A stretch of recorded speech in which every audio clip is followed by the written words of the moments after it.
बहुत समय पहले की बात है। रामपुर नामक गांव में एक अनाथ गरीब लड़की खुशी रहती थी। वह बहुत ही समझदार और अच्छे स्वभाव की लड़की थी। वह गरीब जरूर थी, लेकिन दिल से बहुत अमीर थी। खुशी को जो भी कुछ काम मिलता वह उसे बहुत मेहनत से करती थी, पैसे कमाती थी और अपने घर का खर्चा चलाती थी, और जो कुछ पैसे बच जाते थे उससे अपने ही जैसे गरीब लोगों की मदद करती थी। अरे अम्मा जी, आज मैं आपके लिए कुछ ड्राई फ्रूट लेकर आई हूँ। ठंड ज्यादा पड़ रही है, इसलिए मैंने सोचा आपको ये फायदा पहुँचाएंगे, इसलिए समय समय पर थोड़े थोड़े खाती रहना। खुशी बेटा, तुम कितनी अच्छी हो, गरीबों के बारे में कितना सोचती हो। तुम खुद इतनी गरीब हो, लेकिन फिर भी तुम गरीबों के बारे में सोचती हो। और देखो सामने कितने अमीर अमीर लोग हैं, उन्हें गरीब लोगों के ऊपर जरा भी दया नहीं आती। खुशी बेटा, खुश रहो। ऐसे ही खुशी हमेशा किसी न किसी की मदद करती रहती थी। खुशी कहीं जा रही थी, तभी रास्ते में खुशी को एक लड़की मिलती है। वह एक पेड़ के नीचे बैठकर रो रही थी। तभी खुशी उस लड़की से पूछती है, सुनो लड़की, मैंने कभी आज तक तुम्हें इस गांव में नहीं देखा।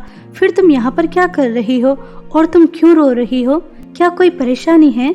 मुझे बताओ। हाँ, मैं इस गांव की नहीं हूँ। मैं पास के गांव में अपने चाची के साथ रहती थी, लेकिन वह बहुत ही दुष्ट है। मुझे मारती है, घर का सारा काम कराती है और खाने के लिए भी कुछ नहीं देती। इसलिए मैं उनका घर छोड़कर आ गई। मेरा नाम सपना है। अब मुझे समझ में नहीं आ रहा कि मैं कहाँ जाऊँ। मेरा तो इस दुनिया में कोई भी नहीं है। देखो सपना, मेरा भी इस दुनिया में कोई नहीं है और मैं एक छोटी सी झोपड़ी में रहती हूँ। अगर तुम चाहो तो मेरे साथ उस छोटी सी झोपड़ी में रह सकती हो, जब तक तुम्हारे रहने का कोई और बंदोबस्त नहीं होता। चलो मेरे साथ मेरे घर चलो।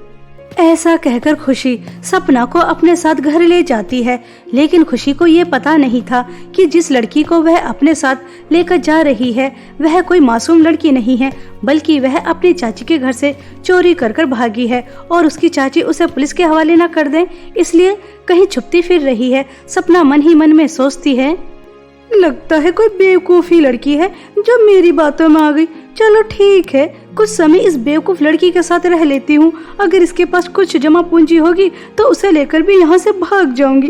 बेचारी बेवकूफ। ऐसा सोचकर सपना बहुत हंसती है। अब सपना खुशी के साथ ही रहने लगती है।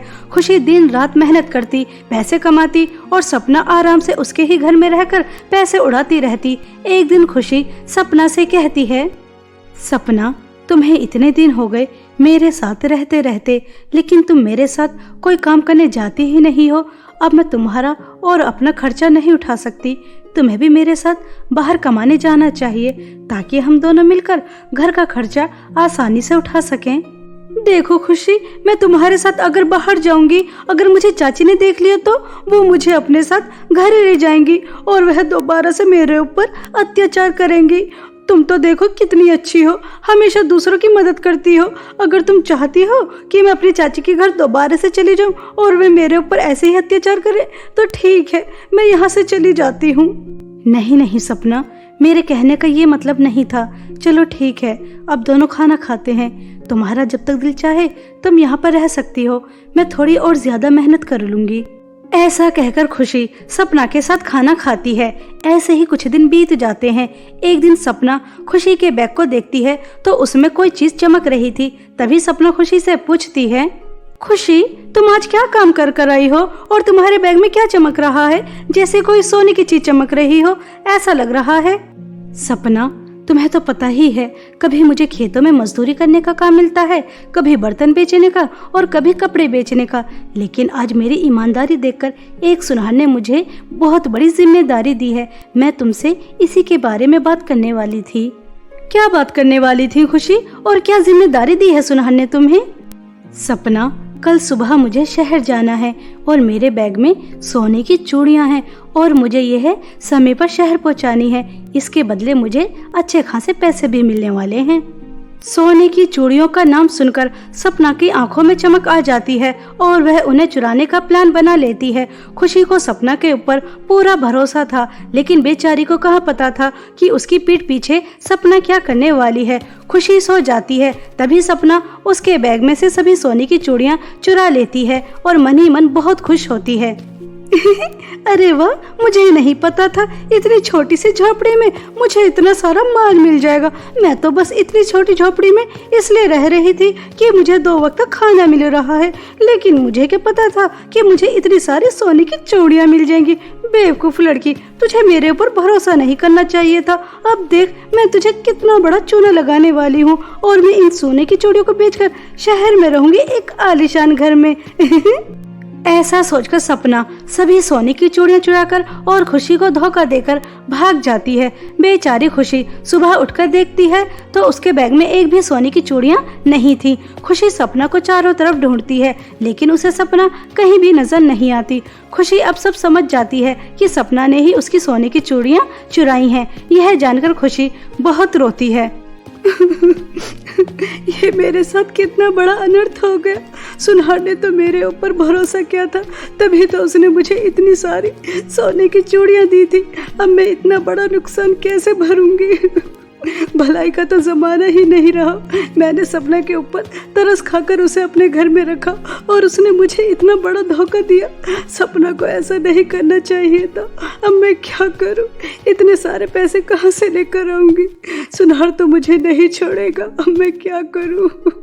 मुझे सपना की मदद नहीं करनी चाहिए थी। ऐसा कहकर खुशी बहुत रो रही थी और रास्ते में बस चले ही जा रही थी। तभी उसे रास्ते में वह बूढ़ी अम्मा मिलती हैं, जिसकी खुशी कभी कभी मदद क्या करती थी। तभी वह बूढ़ी अम्मा खुशी से पूछती हैं, अरे खुशी बेटा, क्या हुआ? तुम क्यों रो रही हो और बहुत परेशान भी नजर आ रही हो? क्या कोई बात है? मुझे बताओ। अम्मा जी, अब मैं इस दुनिया में किसी की कोई मदद नहीं करूंगी। मुझे समझ आ गया कि दूसरों की मदद कर कर कुछ हासिल नहीं होता, सिर्फ आपको धोखा ही मिलता है। अरे नहीं बेटा, तुम तो बहुत ही पुण्य का काम करती हो। अगर इस दुनिया में तुम्हारे जैसे और लोग हो जाएं, तो इस दुनिया में कोई भूखा नहीं रहेगा। मुझे बताओ, तुम्हें किसने धोखा दिया और तुम क्यों परेशान हो? उस बूढ़ी औरत के कहने पर खुशी उन्हें अपनी आप बीती बता देती है। खुशी की आप बीती सुनकर उन्हें भी बहुत अफसोस होता है और वह खुशी से कहती हैं, खुशी बेटा, तुम बहुत अच्छी हो और ईमानदार भी, हमेशा दूसरों की मदद करती हो। इसलिए मैं तुम्हें एक जगह के बारे में बताती हूँ। यहाँ से कुछ दूर चलने के बाद तुम्हें एक मायावी रास्ता नजर आएगा और वह रास्ता तुम्हें सीधा बादलों में ले जाएगा। बादलों में तुम्हें 2 जादुई चूड़ियों के घर मिलेंगे। पहले तुम्हारी परीक्षा होगी और अगर तुम अपनी परीक्षा में पास हो जाओगी तो एक जादुई चूड़ियों का घर अपने साथ पृथ्वी पर लेकर आ सकती हो और उसके बाद एक हंसी खुशी जीवन बिता सकती हो। जाओ मेरी बच्ची। बूढ़ी अम्मा की बातें सुनकर खुशी खुश हो जाती है और वह उस बूढ़ी अम्मा के बताए हुए रास्ते पर जाती है। तो खुशी को एक मायावी रास्ता नजर आता है और वह उस मायावी रास्ते पर चलकर बादलों में पहुंच जाती है। तभी उसके सामने 2 जादुई चूड़ियों के घर नजर आते हैं।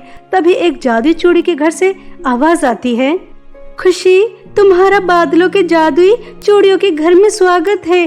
अगर तुम मेरे जादुई चूड़ी के घर में आती हो तो तुम्हें बहुत सारी धन दौलत मिलेगी, लेकिन उससे पहले तुम्हें बादलों की एक खूबसूरत परी को मारना होगा। उसी के बाद तुम इस जादुई चूड़ी के घर को अपने साथ पृथ्वी पर लेकर जा सकती हो और धन दौलत से बहुत ऐश कर सकती हो।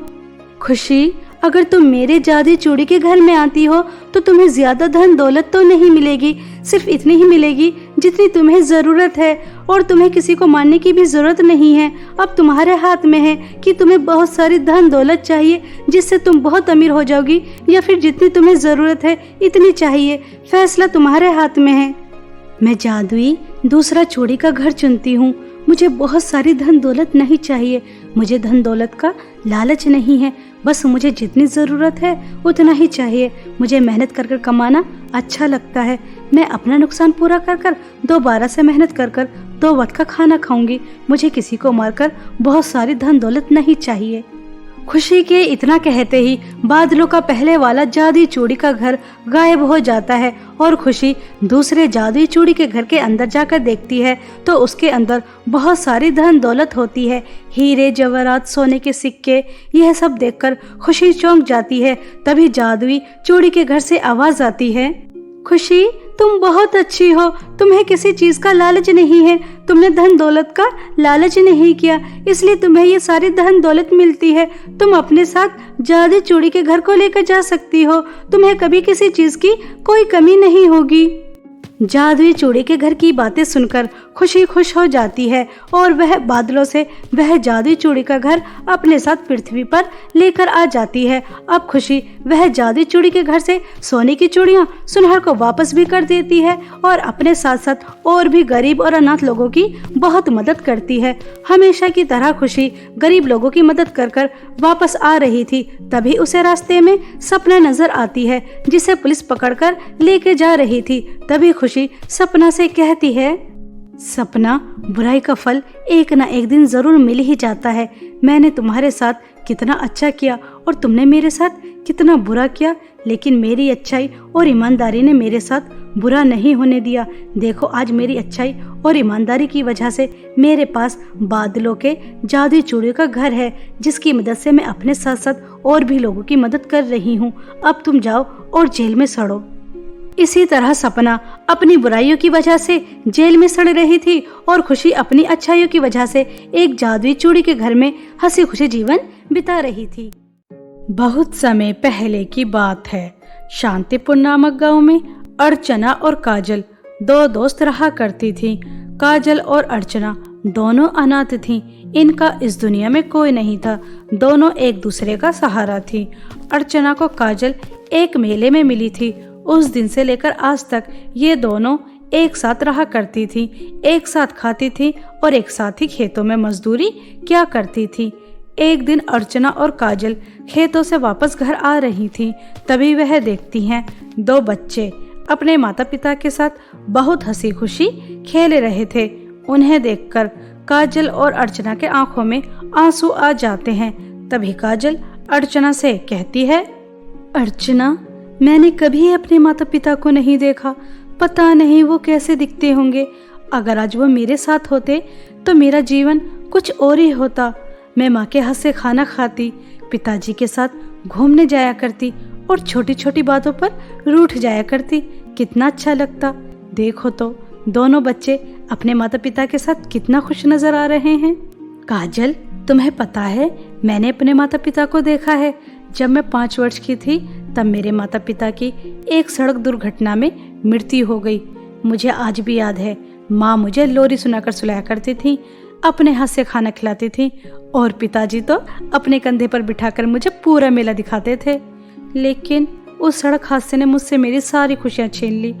काजल, अगर हमारे माता पिता नहीं हैं तो क्या हुआ, हम दोनों दोस्त हैं।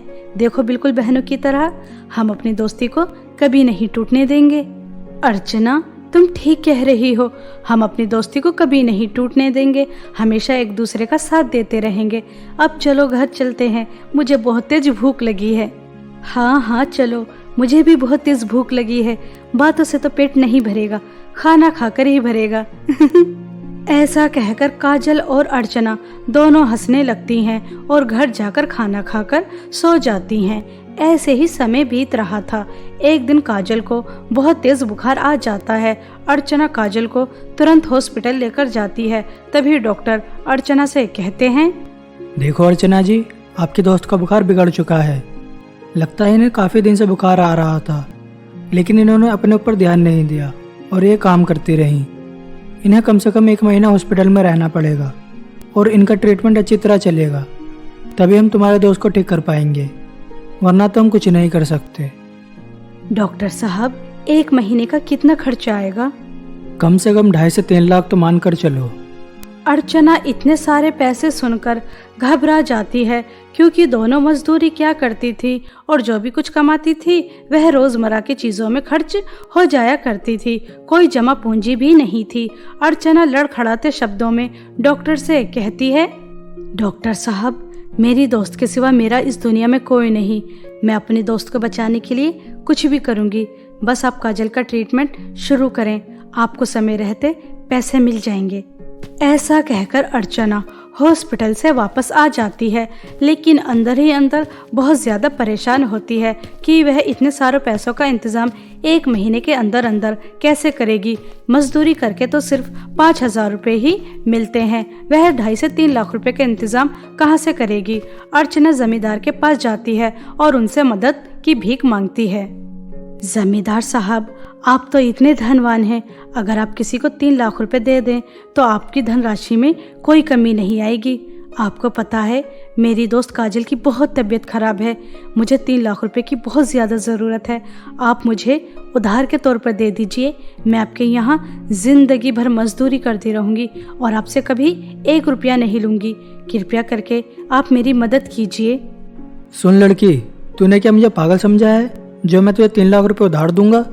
कल से तुझे काम पर आने की कोई ज़रूरत नहीं है। पता नहीं कहाँ से आ जाते हैं गरीब। मांग तो ऐसे रही है जैसे 3 रुपए मांग रही हो। चल यहाँ से, और मेरे यहाँ काम पर आने की कोई ज़रूरत नहीं है। ऐसा कहकर जमींदार अपने काम पर से भी अर्चना को निकाल देता है। जमींदार की बातें सुनकर अर्चना बहुत रोती है। एक तरफ काजल जिंदगी और मौत की लड़ाई हॉस्पिटल में लड़ रही थी, दूसरी तरफ बेचारी अर्चना पैसों के लिए इतना ज्यादा परेशान हो रही थी। अर्चना एक पेड़ के नीचे बैठकर बहुत रोती है। मैंने डॉक्टर से कह तो दिया कि मैं पैसों का इंतजाम कर दूंगी, लेकिन मैं कहाँ से करूंगी। बचपन में ही माता पिताजी मुझे छोड़कर चले गए। बहन जैसी एक दोस्त मिली, अब उसकी भी जान खतरे में है। मैं उसे खो नहीं सकती, मुझे कुछ भी करना होगा, चाहे मैं खुद को बेच क्यों ना दूं, लेकिन मैं अपनी दोस्त को कुछ नहीं होने दूंगी। काजल, तुम जल्दी ही ठीक हो जाओगी, तुम्हें कुछ नहीं होगा। ऐसा कहकर अर्चना बहुत रो रही थी। अर्चना की यह सब बातें पास में खड़ी एक बूढ़ी औरत सुन रही थी।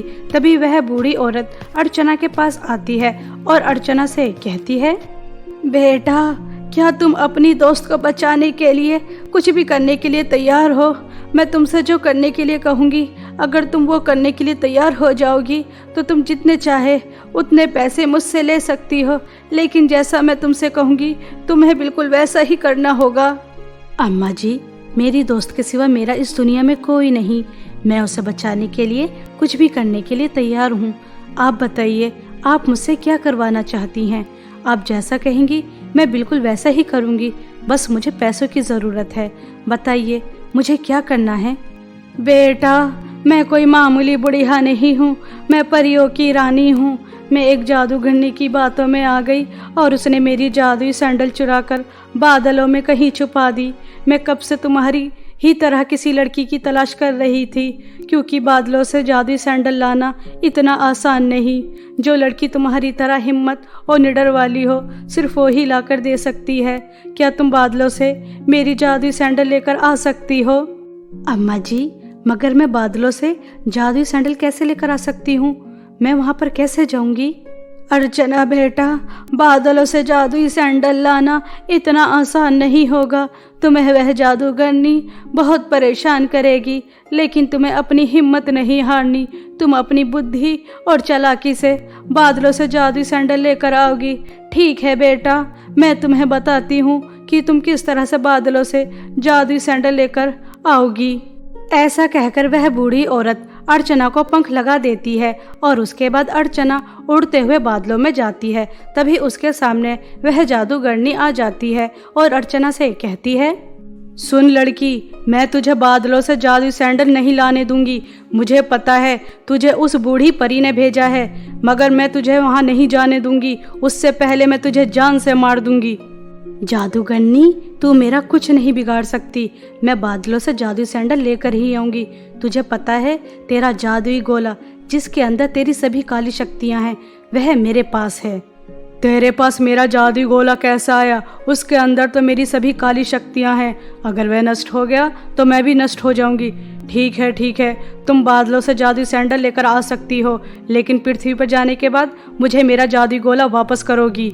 ऐसा कहकर अर्चना उस जादूगरनी से झूठ बोल देती है, क्योंकि अर्चना ने कुछ समय पहले लोगों से सुना था कि जादूगरनी की सभी काली शक्तियां उसके जादुई गोले में होती हैं। इसी तरह अर्चना अपनी बुद्धि और चालाकी से जादूगरनी से बचकर निकल जाती है और बादलों तक पहुंच जाती है। वहां जाकर अर्चना को जादुई 2 सैंडल दिखाई देती हैं। अर्चना यह देखकर दुविधा में फंस जाती है कि परी रानी की कौन सी जादुई सैंडल है जो उसे पृथ्वी पर लेकर जानी है। यहाँ बादलों में तो जादुई 2 सैंडल हैं। अब मुझे कैसे पता चलेगा कि रानी परी की कौन सी जादुई सैंडल है? अब मैं क्या करूं? अर्चना, अगर तुम मुझे अपने साथ पृथ्वी पर लेकर जाओगी तो तुम्हें बहुत सारी धन दौलत मिलेगी। तुम्हें पूरी जिंदगी कभी कुछ नहीं करना पड़ेगा। हमेशा तुम्हें ऐसी ही धन दौलत मिलती रहेगी, मगर तुम्हें उस बूढ़ी परी रानी को मारना होगा। उसके बाद तुम्हें बहुत सारी धन दौलत मिल जाएगी। अर्चना, मैं ही वो जादुई सैंडल हूँ जिसे लेने तुम यहाँ पर आई थी। तुम मुझे अपने साथ पृथ्वी पर ले जाओ और रानी परी को दे दो। रानी परी के पास तुम्हें देने के लिए कुछ नहीं है। उन्होंने तुमसे झूठ बोला था कि वो तुम्हें बहुत सारे पैसे देंगी। उनके पास तुम्हें देने के लिए 1 भी रुपया नहीं है। अब फैसला तुम्हारे हाथ में है कि तुम कौन सी जादुई सैंडल अपने साथ पृथ्वी पर लेकर जाना चाहती हो। मुझे पैसों की बहुत ज़्यादा ज़रूरत है, लेकिन मैंने अम्मा जी से वादा किया था कि मैं बादलों से उनकी जादुई सैंडल लाकर उन्हें दूंगी। मैं अपना वादा नहीं तोड़ सकती। अगर वह मुझे कुछ नहीं दे सकती तो कोई बात नहीं, मैं कहीं और से पैसों का बंदोबस्त कर लूंगी, मगर मैं अपना वादा नहीं तोड़ूंगी। ऐसा कहकर अर्चना बादलों से जादुई दूसरी सैंडल लेकर पृथ्वी पर आ जाती है और जादुई सैंडल बूढ़ी रानी परी को दे देती है। ये लीजिए अम्मा जी, बादलों की जादुई सैंडल। अब मुझे अपने दोस्त के पास हॉस्पिटल जाना है, मैं चलती हूँ। अर्चना, तुम बहुत ईमानदार और नेक दिल लड़की हो। बादलों की जादुई सैंडल सिर्फ तुम्हारी परीक्षा ले रही थी कि कहीं तुम लालची लड़की तो नहीं हो, लेकिन तुमने साबित कर दिया कि तुम्हारे अंदर जरा भी लालच नहीं है। इसलिए तुम जादुई सैंडल को अपने साथ लेकर जा सकती हो। इससे तुम जो भी कुछ मांगोगी वह तुम्हें मिल जाएगा। मगर अम्मा जी, अगर जादुई सैंडल मैं अपने साथ ले जाऊंगी तो अब परी लोग वापस कैसे जाएंगी? बेटा, मैंने जादुई सैंडल को एक बार पहन लिया है। अब मैं परीलोक वापस जा सकती हूँ। मेरी शक्तियाँ मुझे वापस मिल चुकी हैं। अब तुम अपनी दोस्त का अच्छे से इलाज कराओ और हमेशा खुश रहो। मेरा आशीर्वाद तुम्हारे साथ है। ऐसा कहकर वह बूढ़ी औरत परी के रूप में आ जाती है और परीलोक वापस चली जाती है। वहीं दूसरी तरफ अर्चना जादुई सैंडल से बहुत सारी धन दौलत मांगती है और उसके बाद हॉस्पिटल में जमा कर देती है। इसी तरह 1 महीना बीत जाता है और काजल पूरी तरह से ठीक हो जाती है। तभी काजल अर्चना से कहती है, अर्चना, आज मैं सिर्फ और सिर्फ तुम्हारी वजह से ही ठीक हुई हूँ। सच में तुम जैसी दोस्त पाकर मैं तो धन्य ही हो गई। मुझे डॉक्टर ने सब सच बता दिया था कि मेरे इलाज के लिए 3 लाख रुपए की जरूरत थी और तुमने 3 लाख रुपए जुटाने के लिए कितनी मेहनत की। सच में अगर तुम जैसी दोस्त हो तो किसी चीज़ की कोई कमी नहीं। हमेशा मेरे साथ ऐसे ही रहना। ऐसा कहकर काजल अर्चना को गले लगा लेती है और दोनों दोस्त जादुई सैंडल की मदद से एक दिन बहुत अमीर हो जाती हैं और खुशी खुशी अपना जीवन बिताती हैं।